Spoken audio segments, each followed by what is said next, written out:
Hello, dear viewers of my video. I hope you enjoy watching it and look forward to your feedback in the comments. They say confidence is silent, but I've learned silence gets you erased. I wore red that morning, not for seduction, though that's what they'd say later, behind their smug coffee cups and shoulder shrugs, but because I wanted to feel like someone who couldn't be ignored.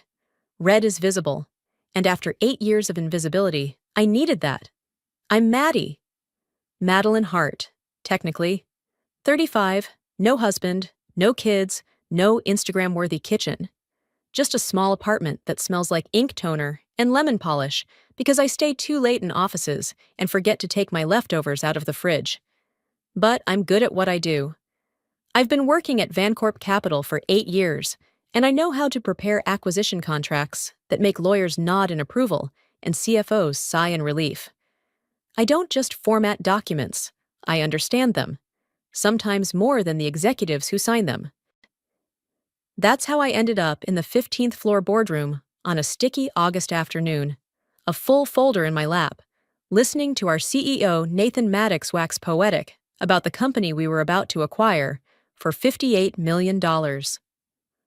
Final phase, he said, grinning at the other suits in the room. Once this is signed, Vancorp becomes the third largest procurement network in the Western Corridor. Let's toast to that. Glasses clinked. People smiled. I sat near the end of the table, as usual, quiet, invisible in plain sight. That would have been fine. It always had been.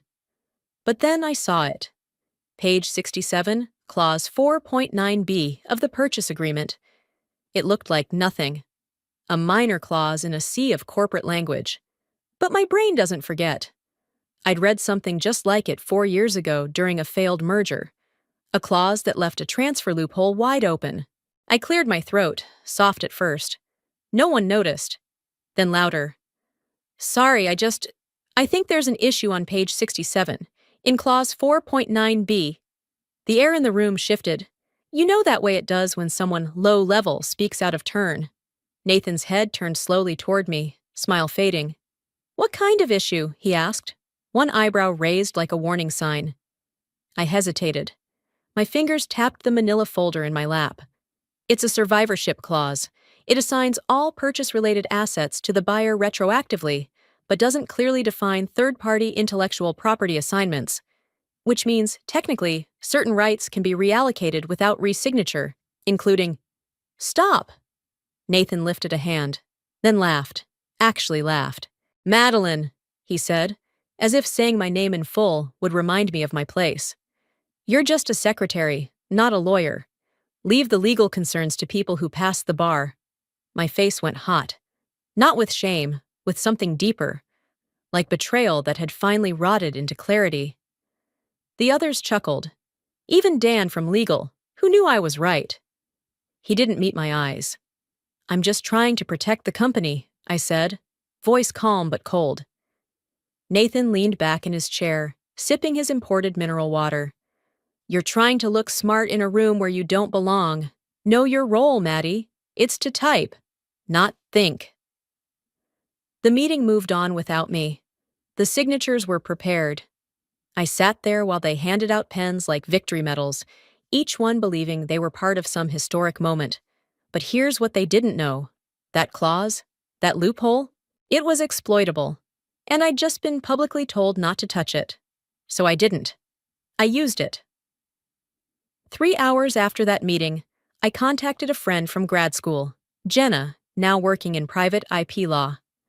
I showed her the clause, the contract, and the execution timeline. She stared at her screen for a full minute, then looked up and said, if you wanted to claim survivorship rights in this context, the law technically allows it, for a limited window, if you act fast.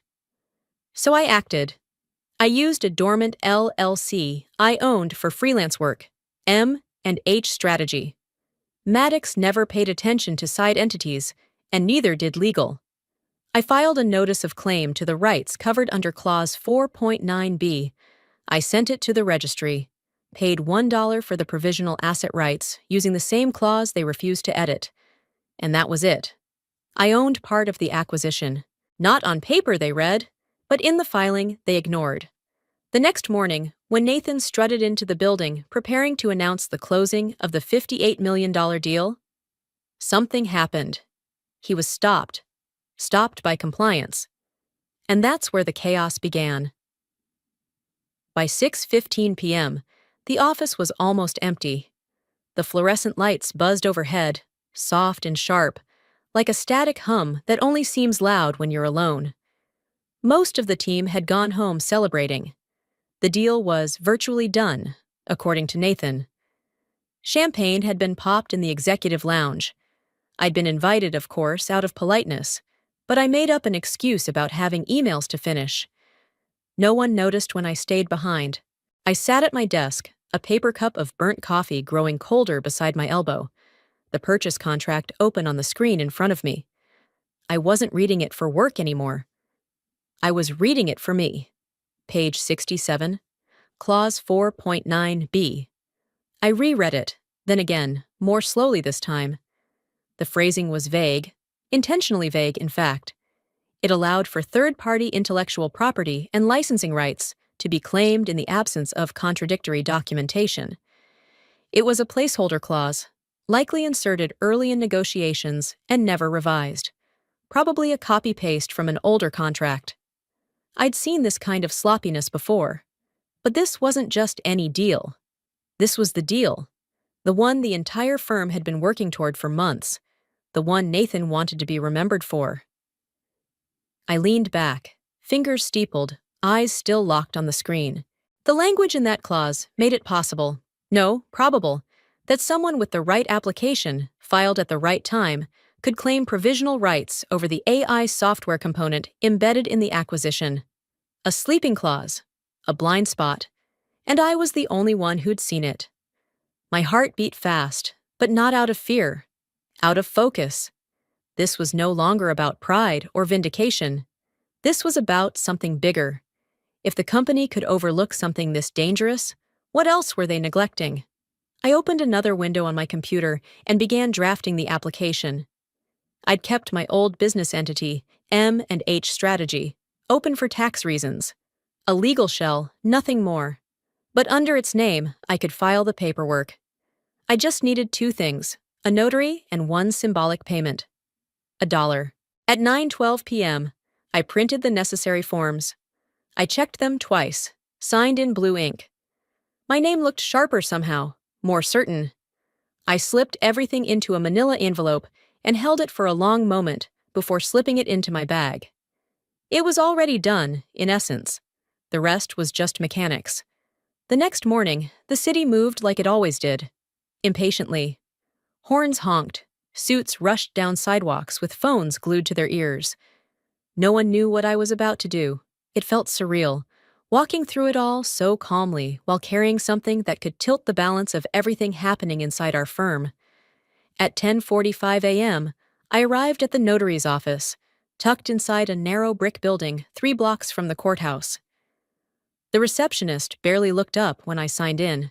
When they called my name, I walked into the room with the envelope clutched tightly under my arm. A woman with square glasses and a tired smile asked for my ID, read through the document slowly, and then finally said, "All in order." She slid a small metal tray across the desk. "For the filing fee." I pulled a crisp dollar bill from my wallet. I'd chosen it carefully that morning, straight from an ATM, no creases. I placed it in the tray. The woman looked at it for a second longer than necessary. Maybe she knew. Maybe she didn't. But she nodded and reached for her stamp. One loud, satisfying thump of ink against paper. It was done. Back at the office, nothing had changed. Nathan was laughing in the hallway. Marissa from PR was holding fabric samples for the IPO announcement gala. Everyone carried on, assuming the ship was steady, heading straight toward glory. I sat at my desk and opened my inbox. Dozens of emails. A calendar full of meetings. Deadlines, revisions, reminders. All of it like static noise in the background. But I knew something now that no one else did. I had filed the claim. I had paid the $1, and without that license, without my license, the deal couldn't legally close. They could smile, sign, celebrate, plan the press release. But somewhere in the fine print, in the quiet world of official filings and public record, I now held a key they didn't even know was missing. The floor hadn't shifted under them yet, but it would.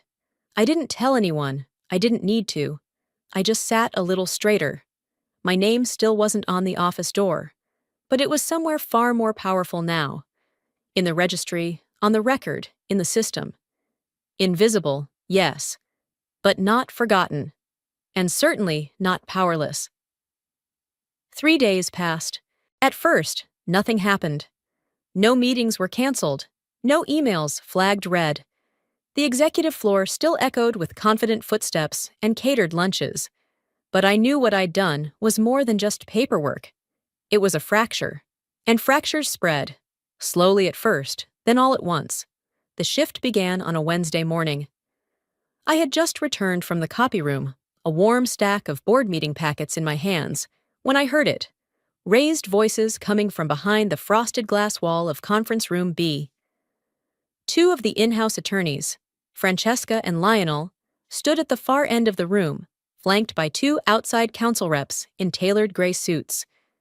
Their tones were low but urgent, pacing back and forth as they passed around a slim red folder. Nathan sat at the head of the table, not speaking, just staring out the window with his jaw tight. I couldn't hear every word, but one phrase came through clear as crystal. The applicant's name isn't listed anywhere in the database. It was filed through a shell entity, M&H Strategy. We're running a trace now. I kept walking. I didn't speed up. I didn't flinch. But my pulse quickened. I reached my desk and set the packets down like it was any other day, like I hadn't just heard my entire plan make contact with reality. They knew. They didn't know it was me, not yet. But they knew someone had found the clause, that someone had stepped between them and the finish line, and that someone had followed the legal thread exactly right. The unknown applicant. That was what they were calling me. And I wasn't going to correct them. By midday, the panic had started leaking beyond legal. The executive team was swarming, not openly, but in that strange, quiet way professionals do when their titles are on the line. Whispers near the elevators, hallway conversations ending mid-sentence when someone walked by. Lionel passed my desk without looking up, though he normally greeted me by name. Francesca closed her door and didn't reopen it once all afternoon. And Nathan? He didn't speak to me. Not once. He passed by twice. The first time he was on the phone, jaw tight, eyes glassy with frustration. The second time, he paused slightly when he reached the break room, as if about to say something, then seemed to think better of it. He turned and walked away. But that hesitation, that was new. It meant something. His confidence, that air of untouchable certainty he wore like a tailored suit, had cracked. It was small, just a flinch, just a flicker, but it was there. Nathan Maddox was shaken. I stayed late that night, not because I had to, but because I needed to be alone to think. I sat at my desk as the lights dimmed on motion sensors and the rest of the office thinned out, one team at a time, until it was just the cleaning crew and me. My inbox was quiet. My hands weren't. I clicked open my private archive. Everything was there. The scanned copy of the filed license application, the time-stamped payment receipt, the notarized verification page. My name wasn't visible anywhere in the public documentation. That had been deliberate. M&H Strategy was clean, registered under a proxy in Delaware. No trails, not without a fight. But I knew Nathan. He wouldn't stop at legal work. He would dig. He would guess. He would sense. And if he suspected me, if he knew, he'd come for me. Not with confrontation, no. Not his style. He'd undermine me, isolate me, make me a problem HR would suddenly have to handle. That's how powerful men like him removed obstacles, quietly, efficiently, and I had just become his biggest one. That's when it truly hit me. This wasn't about pride anymore, not even revenge. It was about protection. Not just for me, but for what I'd discovered, what I now held. I was standing in the way of a $58 million tidal wave, and no one could afford for me to stay upright. Nathan wasn't going to fold, he was going to fight. And I needed to prepare. I started laying out my next steps that night, one by one. First, protect the documents. I moved my original files to 2 external encrypted drives, one in my apartment, one in a secure storage locker I'd rented that very afternoon. Second, notify Jenna. I sent her a short encrypted message. Phase 1 complete. Movement inside. We'll need legal firewall soon. Expect call. Third, watch everything. Every interaction, every change. I kept a log on my home computer, separate from work systems, tracking who talked to whom, which emails were sent late at night, who was suddenly asking questions about legal filings. I knew this wasn't going to stay quiet much longer, but I wasn't afraid, not anymore. Because for the first time in years, I wasn't just the woman they looked through. I was the problem they couldn't solve. And Nathan Maddox? He had no idea how far I was willing to go. I'd been expecting it. The moment, the summons, the conversation behind closed doors where a man like Nathan Maddox would try to recenter himself as the calm one, the reasonable one, the one in control. Still, when the email popped up at 9:42 a.m., subject line, meeting request, CEO office, urgent, I felt something twist in my stomach. Not fear, not even nerves, just confirmation. It was happening. I smoothed my blouse in the hallway outside his office, not out of vanity, but to give myself exactly 5 seconds to breathe. Then I knocked. Come in, he said. His voice was flatter than usual. The room smelled faintly of eucalyptus, probably from the overpriced diffuser by the bookshelf. Nathan sat behind his desk, jacket off, sleeves rolled up like he was ready to fix a problem with his own hands. He didn't offer me a seat, but I took one anyway. He didn't waste time. Let's not pretend we don't both know what's going on. I said nothing. He leaned forward. Someone, let's say someone very clever, filed a claim through a shell company for rights related to the AI component in the acquisition contract. A component we're days away from closing. That someone is threatening the integrity of a $58 million deal. His words hung in the air like smoke. Calculated. Legal adjacent. Not quite an accusation, but close enough to stain. I tilted my head. Why would someone do that, I wonder? Nathan ignored the bait. He opened the top drawer of his desk and slid a folder toward me. I didn't reach for it, but I saw the check inside. It was blank. Name your number, he said. We both know this can go away. I looked at it. Then I looked at him. You think this was about money? His jaw tightened. Everything is about money, Maddie. No, I said softly. Sometimes it's about being talked over one too many times, about being laughed at in a room full of people when you're the only one who noticed the fault line. You're not a lawyer. You're not a partner. I'm the reason the deal hasn't closed. That stopped him, for just a second, and I saw something flicker behind his eyes.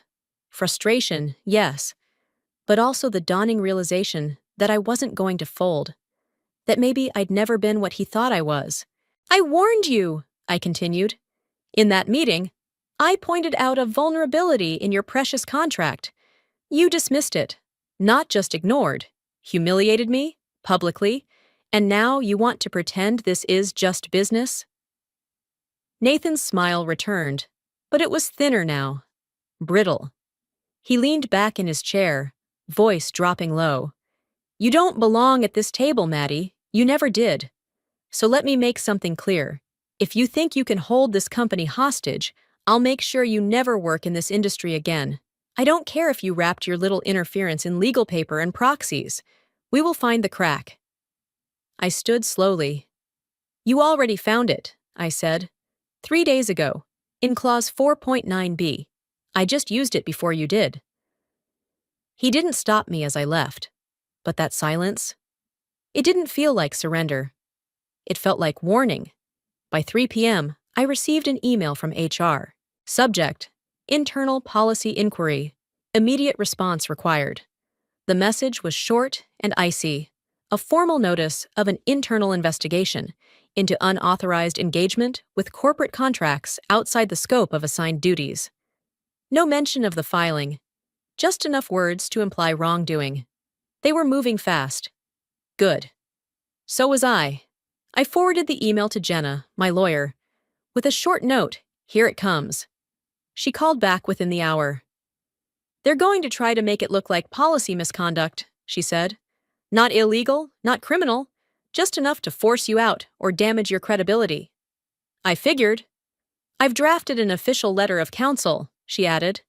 If they so much as blink wrong, they'll know we're watching. By 5 p.m., the letter was sent. A formal warning that any retaliatory action would be considered workplace discrimination, legal overreach, and potential whistleblower suppression. Jenna cited relevant employment law, included a reminder of protected rights under corporate compliance statutes, and CC'd the General Counsel's office. No response, not yet.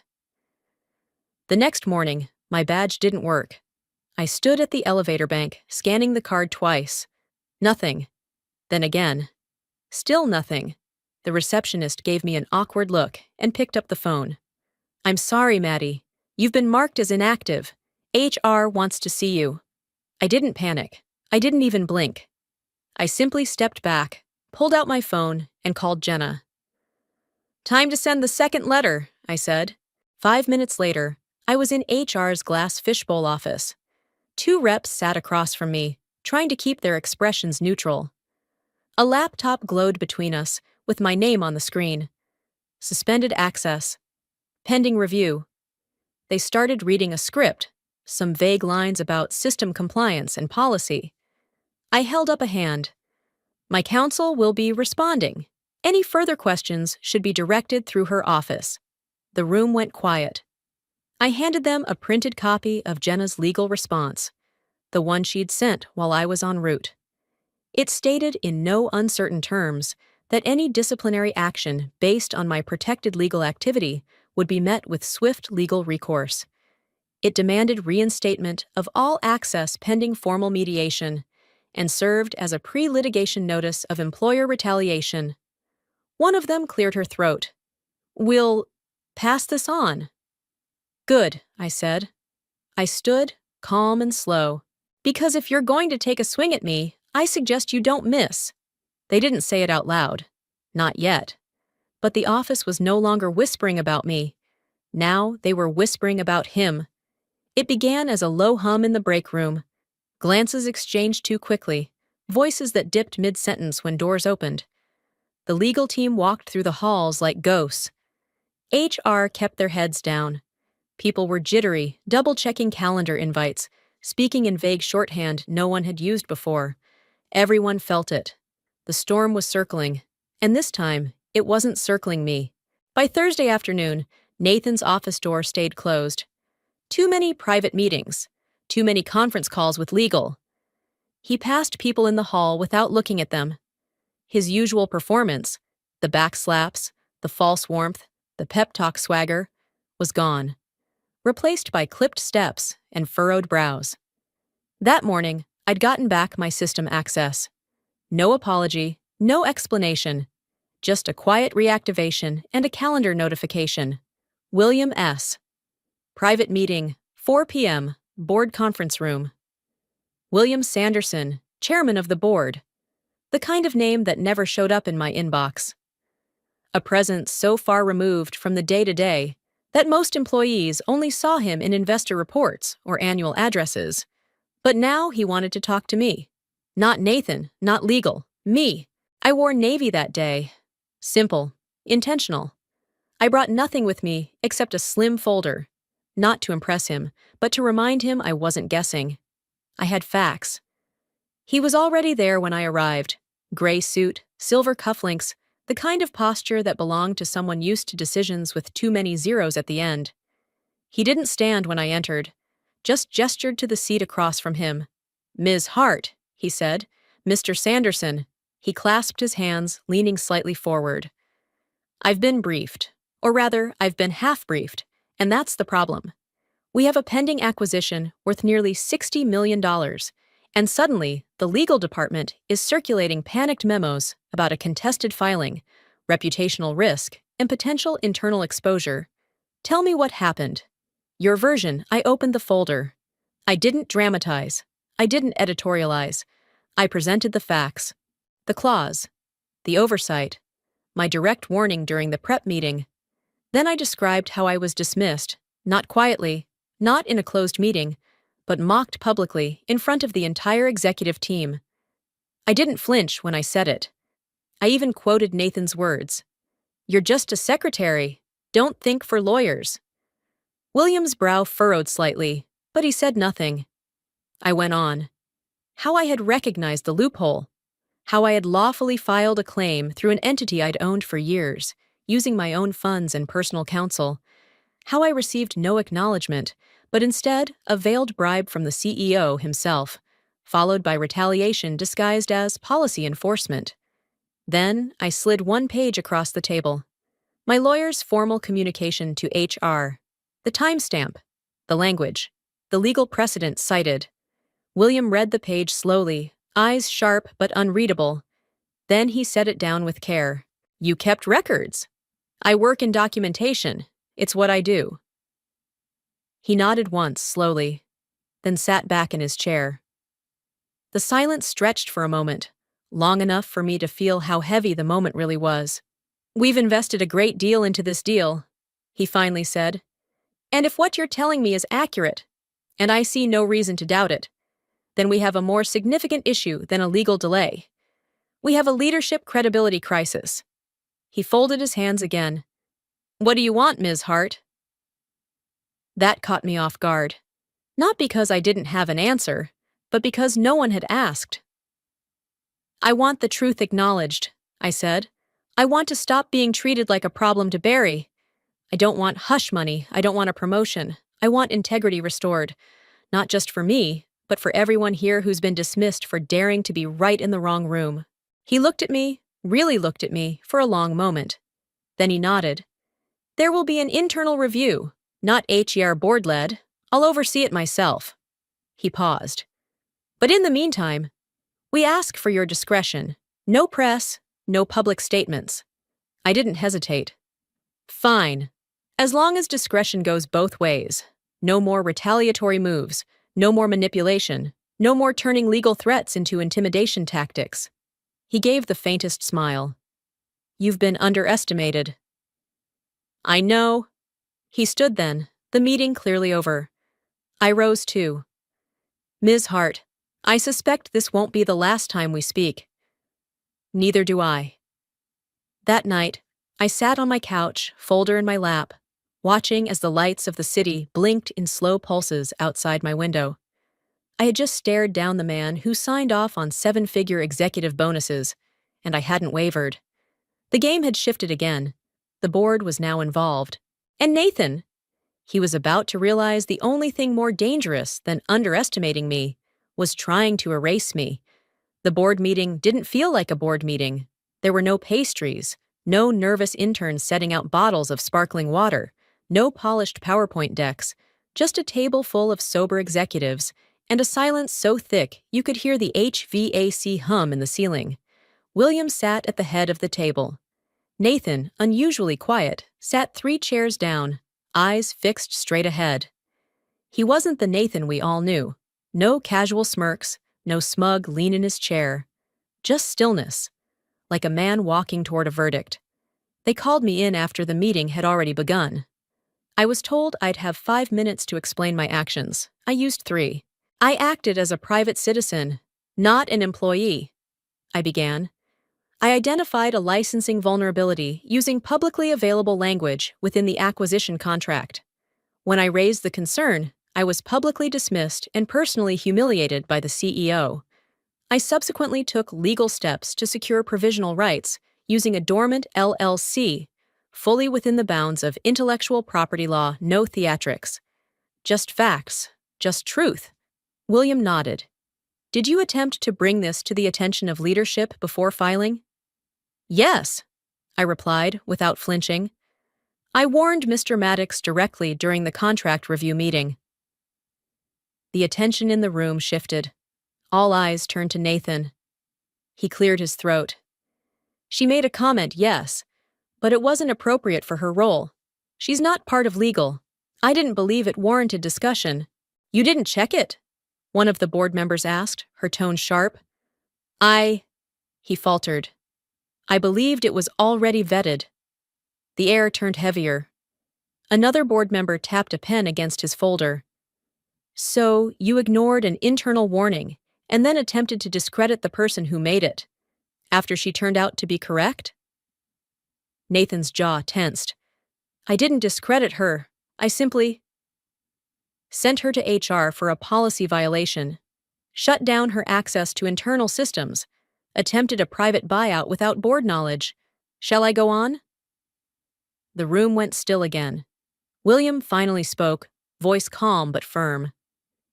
This was a $58 million acquisition, and you missed a fundamental flaw because you chose ego over expertise.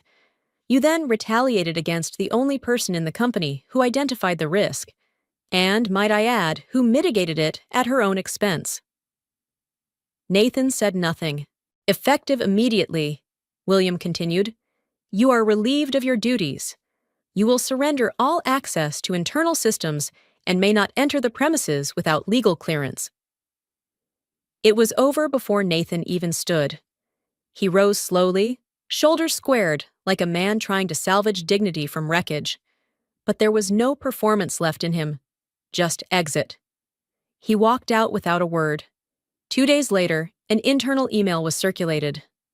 Nathan Maddox has officially resigned. No fanfare, no farewell cake, just 3 sterile lines and a signature from William Sanderson, newly appointed interim CEO. But later that same afternoon, I got a personal call from William's office. A simple message. He'd like to speak to you again. This time, I didn't sit across from him. He asked me to sit beside him.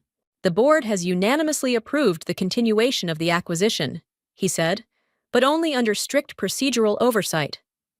He turned to me. I'd like you to join the negotiation team as an internal advisor. I want your eyes on every clause, every licensing condition, every line of data, and I want you to be able to speak directly. No intermediaries, no filters. It took me a second to absorb what he was offering. Authority, not in title, but in impact. I'll need formal power to audit contracts, I said. Full access, and the right to flag or halt processes if I spot irregularities. You'll have it. I nodded. Then let's close the deal the right way. Over the next 3 weeks, I became something most people never expected me to be. Visible. I walked into rooms I'd previously been told I wasn't allowed in. I reviewed documents before the legal team. I flagged issues before executives even noticed them. No one questioned my presence now. No one called me just a secretary. Because under my watch, the contract was stripped of every ambiguity. Every licensing clause was rewritten, every potential loophole sealed. The client-side team, wary after rumors of internal disruption, expressed admiration for how transparent and precise our final drafts became. When the deal officially closed, it was hailed across the industry as a case study in ethical course correction. Industry blogs praised the surgical clarity of our licensing structure. An article in Corporate Ledger Weekly called it a last-minute salvage that turned into a model for responsible acquisitions. No one mentioned my name, but I didn't need them to, because I had built something bigger than recognition. I had rewritten the rules they once used to erase people like me. The building felt different now. Maybe it was the way people greeted me in the hall. Eye contact held a little longer, handshakes firmer, fewer glances that skipped over me like I was part of the furniture. Or maybe it was just me. For years, I'd walked these same corridors with my head down, polite, efficient, easy to overlook. But now they saw me. The deal had closed, flawlessly. Every clause polished, every risk neutralized, every doubt silenced not by force, but by precision. And when the final documents were signed, there was no party, no confetti. Just the quiet buzz of relief. William had sent a thank you email to the entire company. My name was listed at the top of the acknowledgments, in bold. I hadn't even seen it until someone from legal forwarded it to me with 3 words. You earned this. And then, 2 days later, I got the call. William's office again. The same conference room. The same gray light pouring through the windows. But this time, there was no tension, only calm. He didn't waste time. I'd like to offer you something long-term, he said. You've shown more foresight and ethical discipline than anyone else in this building, more than some of our former executives. He paused, folding his hands. I'd like you to step into a new role, Director of Risk and Contract Strategy. You'll report directly to the board. No layers, no red tape. Your job will be simple. Identify cracks before they widen. Help us prevent what almost happened with the Maddox deal. And, when necessary, tell the truth no one wants to hear. He looked at me squarely. I need someone in this company who doesn't act out of self-interest. Someone who cares more about the right outcome than the profitable one. And I believe that's you. I sat still for a moment. Not because I was surprised, but because I understood exactly what this moment meant. It wasn't about power. Not for me. It was about voice. And this time, they weren't just letting me speak. They were asking me to. I'll accept, I said. He nodded once, satisfied. And just like that, the title changed. But more importantly, the weight behind my words changed. The silence I had once drowned in had become an echo chamber, not just for me, but for others who'd been overlooked. The new office wasn't lavish, but it was mine. A floor higher. A glass door with my name printed clearly. Maddie Hart, Director, Risk, and Contract Strategy. The desk was larger, the shelves empty, waiting for me to fill them, not with decorations, but with decisions. I took down the old floral planner from my previous desk and set it beside my keyboard, not out of habit, but as a reminder of where I'd started.